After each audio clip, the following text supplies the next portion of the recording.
ನಮಸ್ಕಾರ ಸ್ನೇಹಿತರೆ, ಎಲ್ಲರೂ ಹೇಗಿದ್ದೀರಾ?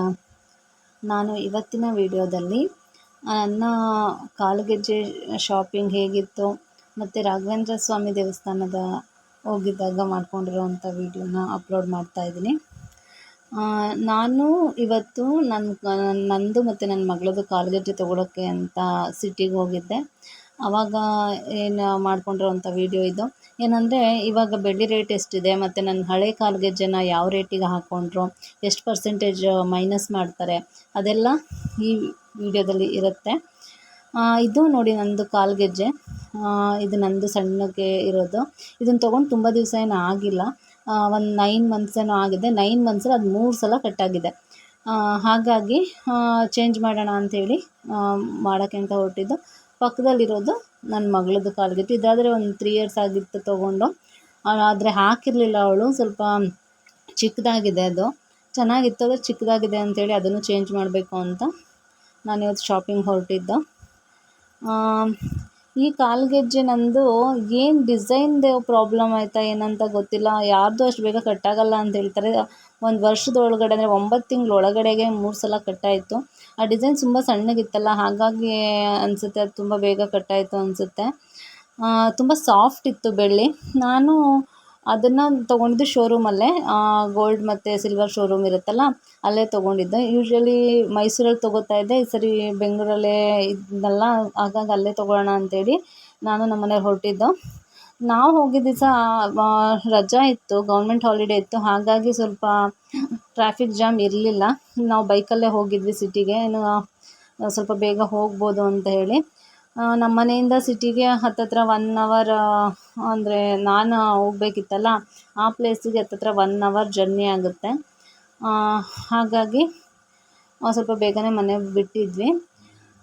ಏನಂತ ಅಂದರೆ ಚಿನ್ನ ಬೆಳ್ಳಿ ಅಂದರೆ ಹೆಣ್ಮಕ್ಳಿಗೆ ಯಾವುದು ಎಷ್ಟು ಕೊಟ್ಟರೂ ಸಾಕಾಗಲ್ಲ ಅನ್ನೋ ಥರ ಇರುತ್ತೆ ಫೀಲಿಂಗು. ಅಂದರೆ ಹೆಣ್ಮಕ್ಳಿಗೆ ಅದ್ರ ಮೇಲೆ ಜಾಸ್ತಿ ಒಲವು. ಹಾಗಾಗಿ ಚಿನ್ನ ಮತ್ತು ಬೆಳ್ಳಿ ಶಾಪಿಂಗ್ ಮಾಡಬೇಕಾದ್ರೆ ಯಾವಾಗಲೂ ಒಂದಲ್ಲ ಎರಡು ಅಂಗಡಿನ ವಿಚಾರಿಸಿ ತೊಗೋಬೇಕು ಬೆಳ್ಳಿನ.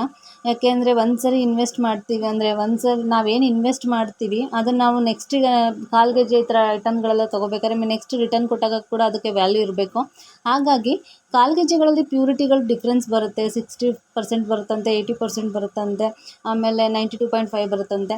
ಹಾಗಾಗಿ ಡಿಫ್ರೆನ್ಸಿಯೇಷನ್ ಇರುತ್ತೆ. ಅದನ್ನು ಯಾವ ಪ್ಯೂರಿಟಿ ನಮಗೆ ತೊಗೊಂಡ್ರೆ ನಮಗೆ ಬೆನಿಫಿಟ್ ಇದೆ ಅಂತ ಹೇಳಿ ಈ ವಿಡಿಯೋದಲ್ಲಿ ನಾನು ಎಕ್ಸ್ಪ್ಲೈನ್ ಮಾಡ್ತೀನಿ. ಏನಂತ ಅಂದರೆ ಕಾಲುಗೆಜ್ಜೆಗಳಲ್ಲಿ ಪ್ಯೂರಿಟಿ ಸ್ವಲ್ಪ ಕಡಿಮೆನೇ ಇರುತ್ತೆ, ಆದರೆ ರೇಟ್ ಬಂದು ಅಟ್ ಪ್ರೆಸೆಂಟ್ ಏನು ರೇಟ್ ಇರುತ್ತೆ ಅದನ್ನೇ ಹಾಕ್ತಾರೆ. ನಾನು ಹೋದಾಗ ಇದ್ದಿದ್ದ ರೇಟ್ ಬಂದು ಪರ್ ಗ್ರಾಮಿಗೆ 96 ರೂಪೀಸ್ ಇತ್ತು. ಹಾಗಾಗಿ ನಾವೇನು ಬೆಳ್ಳಿ ತೊಗೋತೀವೋ ಕಾಲುಗೆಜ್ಜೆಗೆ ಮತ್ತು ಸಿಲ್ವರ್ ಆರ್ಟಿಕಲ್ಸ್ಗೆ ಡಿಫ್ರೆನ್ಸ್ ಇರುತ್ತೆ ಪ್ಯೂರಿಟಿ. ಇದಕ್ಕೆ ಸ್ವಲ್ಪ ಕಡಿಮೆ ಇರುತ್ತೆ ಕಾಲುಗೆಜ್ಜೆಗೆ. ಆರ್ಟಿಕಲ್ಸ್ ಅಂದರೆ ಬೆಳ್ಳಿ ಸಾಮಾನುಗಳು ಬರುತ್ತಲ್ಲ, ದೇವ್ರ ಸಾಮಾನು, ತಟ್ಟೆ, ಚೊಂಬು ಈ ಥರದ್ದೆಲ್ಲ ಬರುತ್ತಲ್ಲ, ದೀಪ, ಅದೆಲ್ಲ ಸ್ವಲ್ಪ ಪ್ಯೂರಿಟಿ ಜಾಸ್ತಿ ಇರುತ್ತೆ.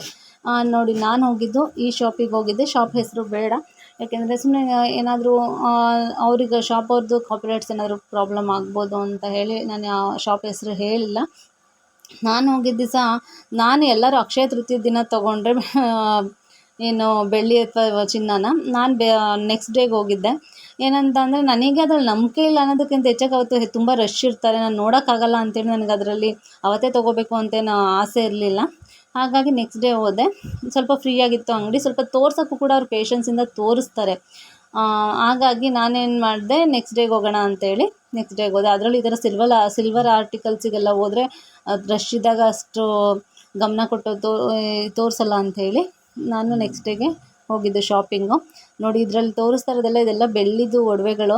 ಅದನ್ನ ನೋಡಿದ್ರೆ ಚಿನ್ನದ ಒಡವೆ ಥರನೇ ಕಾಣಿಸುತ್ತೆ. ಅದಕ್ಕೆ ರಿಟರ್ನ್ ವ್ಯಾಲ್ಯೂ ಇದೆಯಂತೆ.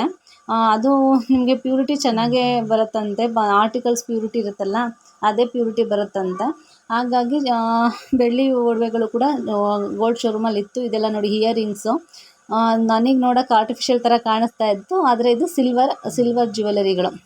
ಅದರಲ್ಲಿರೋಂಥ ಸಿಲ್ವರಲ್ಲಿ ಮಾಡಿರೋವಂಥ ಜ್ಯುವೆಲರಿಗಳು ನನಗೂ ಒಂಥರ ಅಟ್ರ್ಯಾಕ್ಟ್ ಆಯಿತು. ನೋಡಿ, ಇದು ಬೆಳ್ಳಿ ಬಿಂದಿಗೆಗಳು ಮತ್ತು ಬಾಳೆಕಂದು ಕೂಡ ಬೆಳ್ಳೀಲಿ ಬಂದಿದೆ.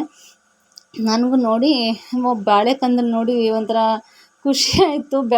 ಎಲ್ಲ ಹಸಿರು ಬಾಳೆಕಂದು ಇಡಬೇಕಂದ್ರೆ ಬೆಳ್ಳಿಲೇ ಬಾಳೆಕಂದು ಇಡ್ತಾರೆ ಅಂತ ನೋಡಿ. ನಾನು ಎಲ್ಲವನ್ನು ಟ್ರಯಲ್ ಮಾಡಿ ನೋಡಿ ಸ್ವಲ್ಪ ಫ್ರೀ ಇತ್ತಲ್ಲ, ಹಾಗಾಗಿ ಎಲ್ಲ ಚೆನ್ನಾಗಿ ತೆಗ್ದು ನನಗೆ ಕೇಳಿದ ಇದೆಲ್ಲನೂ ತೋರಿಸಿದ್ರು ಅಂಗಡಿಯವರು. ಎಲ್ಲನೂ ಹಾಕಿ ನೋಡಿದೆ, ನನಗೆ ಯಾವುದು ಇಷ್ಟ ಆಗುತ್ತೆ ಅಂತೇಳಿ ನೋಡಿ ತೊಗೊಂಡೆ, ಸೆಲೆಕ್ಟ್ ಮಾಡಿಕೊಂಡೆ.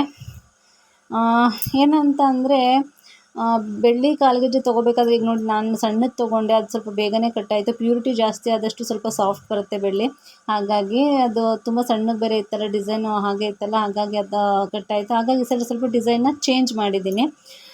ನಾನು ಯಾವ ಡಿಸೈನ್ನ ತೊಗೊಂಡೆ ಅಂತ ತೋರಿಸ್ತೀನಿ ಬನ್ನಿ ನೋಡಿ. ನಾನು ಇದು 2 ಡಿಸೈನ ಸೆಲೆಕ್ಟ್ ಮಾಡಿದ್ದೀನಿ, ಒಂದು ನಂದು ಮತ್ತು ಒಂದು ನನ್ನ ಮಗಳದು ಅಂತ ಹೇಳಿ. ಈ ಥರ ಸ್ವಲ್ಪ ದಪ್ಪ ಇರೋದೇ ಸೆಲೆಕ್ಟ್ ಮಾಡಿದ್ದೀನಿ. ಇದಕ್ಕಿಂತ ತುಂಬ ದಪ್ಪ ಹಾಕ್ಕೋತಾರೆ, ನನಗೆ ಅದು ಇಷ್ಟ ಆಗೋಲ್ಲ, ಹಾಗಾಗಿ ಅದನ್ನು ಚಾಯ್ಸ್ ಮಾಡಿ ತೊಗೊಂಡು. ಬಿಲ್ಲಿಂಗ್ ಪ್ರೋಸೆಸ್ಸು ಸ್ವಲ್ಪ ಲೇಟ್ ಆಯಿತು.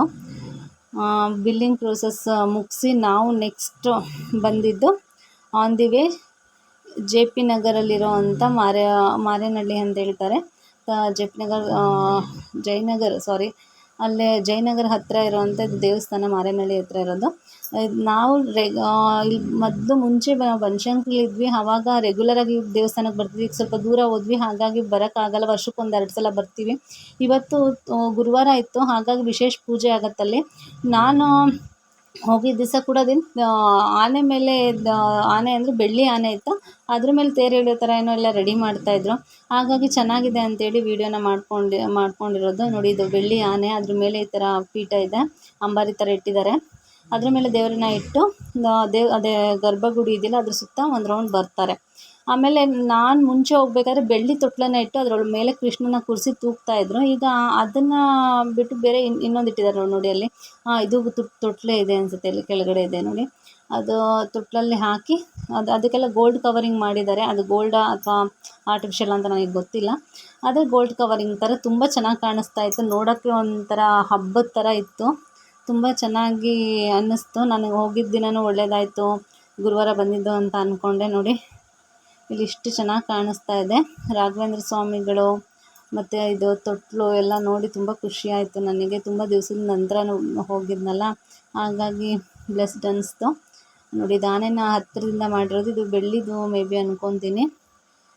ಅದ್ರ ಮೇಲೆ ಈ ಥರ ಅಂಬಾರಿ ಥರ ಮಾಡಿದ್ದಾರೆ. ಇಲ್ಲಿ ದೇವ್ರನ್ನ ಇಟ್ಟು ಒಂದು ರೌಂಡು ಪ್ರದಕ್ಷಿಣೆ ಬರ್ತಾರೆ. ರಾಘವೇಂದ್ರ ಸ್ವಾಮಿ ಮಠಗಳು ಸ್ವಲ್ಪ ನಾವಿರೋ ಕಡೆ ಕಡಿಮೆ, ಸ್ವಲ್ಪ ದೂರನೇ ಹೋಗಬೇಕು. ಅದು ಬಿಟ್ಟರೆ ಇದು ನಾವು ಮುಂಚೆಯಿಂದ ಬರ್ತಿದ್ವಲ್ಲ ನೋಡಿ, ಸೀಲಿಂಗಲ್ಲಿ ತುಂಬ ಚೆನ್ನಾಗಿ ಮಾಡಿದ್ದಾರೆ ಡೆಕೋರೇಟಿವ್ ಆಗಿ. ನಾವು ಮುಂಚೆ ಬರ್ತಿದ್ದಾಗ ಇಷ್ಟೊಂದು ಡೆಕೋರೇಟಿವ್ ಆಗಿ ಮಾಡ್ತಿರಲಿಲ್ಲ, ಜನನೂ ಸ್ವಲ್ಪ ಕಡಿಮೆ ಇದ್ದರು. ಆದರೆ ಇವತ್ತು ಮಾತ್ರ ಹೆವಿ ಜನ ಇದ್ದರು, ತುಂಬ ರಶ್ ಇತ್ತು ದೇವಸ್ಥಾನ. ಹಾಗಾಗಿ ಸ್ವಲ್ಪ ವೀಡಿಯೋದಲ್ಲಿ ಕ್ಲಿಯರಾಗಿ ತೋರ್ಸೋಕ್ಕಾಗಿಲ್ಲ ದೇವ್ರನ್ನ. ಕೆಲವೊಂದು ಫೋಟೋಸ್ನ ಅಪ್ಲೋಡ್ ಮಾಡಿದ್ದೀನಿ, ಕ್ಲಿಕ್ ಮಾಡ್ಕೊಂಡಿರೋದು, ಆವಾಗ ಮಧ್ಯ ಕ್ಲಿಕ್ ಮಾಡಿರೋದು. ಇಲ್ಲಿ 8 ಗಂಟೆಗೇನೋ ಇದು ದೇವ್ರದ್ದು ಪ್ರದಕ್ಷಿಣೆ ಬರುತ್ತೆ, ಎಳಿತಾರೆ ಇದು. ಮತ್ತು ತೊಟ್ಲು ಒಳಗಡೆ ಕೃಷ್ಣನ ಇಟ್ಟು ತೂಗ್ತಾರೆ. ಅದು 8 ಗಂಟೆಗೆ. ಆದರೆ ನಾವು ಅಲ್ಲಿವರೆಗೂ ಇರೋಕ್ಕಾಗಲಿಲ್ಲ, ಮಳೆ ಬೇರೆ ಬರೋ ಹಾಗಿತ್ತು. ತುಂಬ ಮಳೆ ಶುರುನೇ ಆಗೋಯ್ತು. ನಾವು ಇಲ್ಲಿಂದ ಹೊರಡೋಷ್ಟೊತ್ತಿಗೆ ಸ್ವಲ್ಪ ಮಳೆಗೂ ಕೂಡ ಸಿಗಾಕೊಂಡ್ವಿ, ಹಾಗಾಗಿ 8 ಗಂಟೆವರೆಗೂ ಇರೋಕ್ಕಾಗಲಿಲ್ಲ, ಬೇಗ ಹೊರಟ್ವಿ ಅಲ್ಲಿಂದ.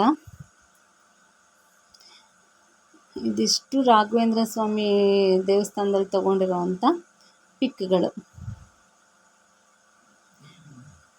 ಇಲ್ಲಿ ಒಂದು ವಿಡಿಯೋ ಕೂಡ ಶೂಟ್ ಮಾಡಿದರು ಮುಂಚೆ ಸುವರ್ಣ ಚಾನಲಲ್ಲಿ, ಆವಾಗೆಲ್ಲ ಅದರಲ್ಲಿ ನಾವು ಕೂಡ ಓಡಾಡಿರೋದು ಕೂಡ ಒಂದು ಕ್ಲಿಪ್ಪಿಂಗ್ ಇತ್ತು. ತುಂಬ ವರ್ಷ ಅದನ್ನು ಹಾಕ್ತಿದ್ರು, ಇತ್ತೀಚೆಗೆ ಅದನ್ನು ಹಾಕ್ತಾಯಿಲ್ಲ, ತುಂಬ ಹಳೇದಲ್ವಾ. ಹತ್ತತ್ರ 15 ವರ್ಷದ ಹಿಂದಿನ ವೀಡಿಯೋಸ್ ಅದೆಲ್ಲ, 15-16 ವರ್ಷದ ಹಿಂದಿನ ವೀಡಿಯೋ. ಅಟ್ ಪ್ರೆಸೆಂಟ್ ಇವಾಗ ಈ ಥರ ಇದೆ. ಈಗ ಬನ್ನಿ, ನನ್ನದು ಬೆಳ್ಳಿ ಕಾಲ್ಗೆಜ್ಜೆ ಯಾವ್ದು ತೊಗೊಂಡೆ, ಎಷ್ಟಾಯಿತು ಅದೆಲ್ಲ ಈ ವಿಡಿಯೋದಲ್ಲಿ. ಇದೆ ನೋಡಿ ಆ ಗೆಜ್ಜೆ ನಾನು ತೊಗೊಂಬಂದಿರೋದು. ಇದು ಬಂದು ನಂದು ಕಾಲ್ಗೆಜ್ಜೆ. ಇದು ಸೆಕೆಂಡ್ ಒನ್ ಬಂದು ನನ್ನ ಮಗಳದು. ಇದು ಹೊಸ್ದಾಗಿ ಶಾಪಿಂಗ್ ಮಾಡಿದ್ದು. ಇದೆಷ್ಟು ಗ್ರಾಮ್ ಇದೆ, ಹಳೇದು ಎಷ್ಟು ಗ್ರಾಮಿಗೆ ಹಾಕ್ಕೊಂಡ್ರು ಅದನ್ನೆಲ್ಲ ಎಕ್ಸ್ಪ್ಲೇನ್ ಮಾಡ್ತೀನಿ. ನನ್ನದು ಹಳೇದು ಬಂದು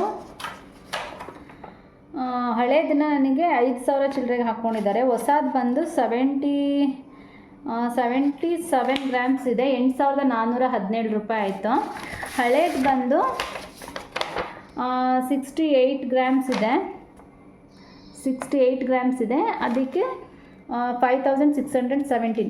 ಅಂದರೆ ನಂದು ಹಳೆ ಬೆಳ್ಳಿನೂ ಕೂಡ ತುಂಬ ಚೆನ್ನಾಗಿತ್ತು, ಹಾಗಾಗಿ 70%ಗೆ ಹಾಕ್ಕೊಂಡಿದ್ದಾರೆ. ಈಗ ಹೊಸ ಬೆಳ್ಳಿ ಇರುತ್ತಲ್ಲ, ಅದರದ್ದು ರೇಟ್ ಏನಿರುತ್ತೆ 96 ರೂಪೀಸ್ ಇತ್ತು. ಹಳೆ ಬೆಳ್ಳಿಗೆ ನಾವು ಏನು ಕೊಡ್ತೀವಿ ಅದನ್ನು 70%ಗೆ ಹಾಕ್ಕೊಂಡು ಮೈನಸ್ ಮಾಡಿ ನಮಗೆ 5,617 ಕೊಟ್ಟರು. ಪ್ಯೂರಿಟಿ ಬಂದು ಇದು 80% ಇರುತ್ತಂತೆ ಕಾಲು ಗೆಜ್ಜೆದು. ನೀವೆಲ್ಲೇ ತೊಗೊಂಡ್ರೆ ಅದೇ ಬರೋದು ಅಂತ ಹೇಳ್ತಾರೆ, 80% ಕಾಲು ಗೆಜ್ಜೆ, ಆದರೆ ರೇಟ್ ಮಾತ್ರ ಸೇಮ್ 96 ರೂಪೀಸೇ ಹಾಕಿದ್ದಾರೆ. ಹಾಗಾಗಿ ನೀವು ಯಾವುದೇ ಬೆಳ್ಳಿ ತೊಗೊಳ್ಳಿ, ಕಾಲು ಗೆಜ್ಜೆಗೆ ನೀವು ತೊಗೊಳ್ಳೋದಾದರೆ 80% ಇರೋದನ್ನು ತೊಗೋಬೇಕು.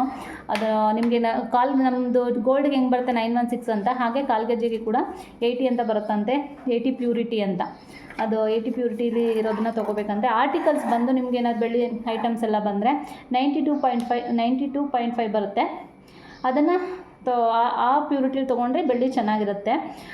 ಹಾಗಾಗಿ ನೀವು ಇಲ್ಲೇ ಎಲ್ಲಾದರೂ ಸಣ್ಣ ಪುಟ್ಟ ಅಂಗಡಿಗಳಲ್ಲಿ ತೊಗೊಂಡ್ರು ಕೂಡ, ಅದು ಶೋರೂಮ್ಗೆ ಹೋಗಿ ತೊಗೊಂಡಿಲ್ಲ ಅಂದ್ರೂ ಆ್ಯಕ್ಚುಲಿ ಶೋರೂಮಲ್ಲಿ ಹೋದರೆ ಮ್ಯಾಕ್ಸಿಮಮ್ ಇದೇ ಪ್ಯೂರಿಟಿ ಕೊಡ್ತಾರೆ.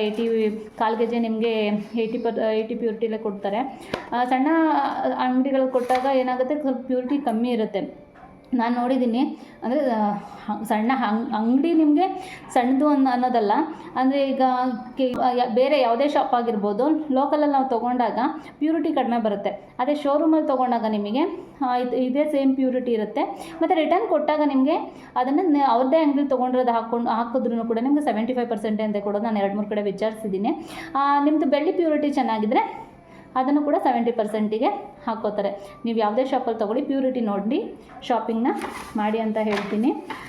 ಇದಿಷ್ಟು ನನ್ನ ಬೆಳ್ಳಿ ಕಾಲ್ಗೆಜ್ಜೆದು ಶಾಪಿಂಗ್ ಆಗಿತ್ತು.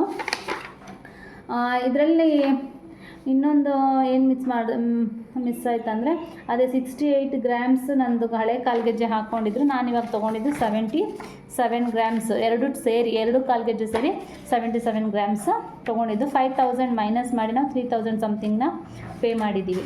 ಇದಿಷ್ಟು ನನ್ನ ಇವತ್ತಿನ ವಿಡಿಯೋದ ಇನ್ಫಾರ್ಮೇಷನ್ ಆಗಿತ್ತು.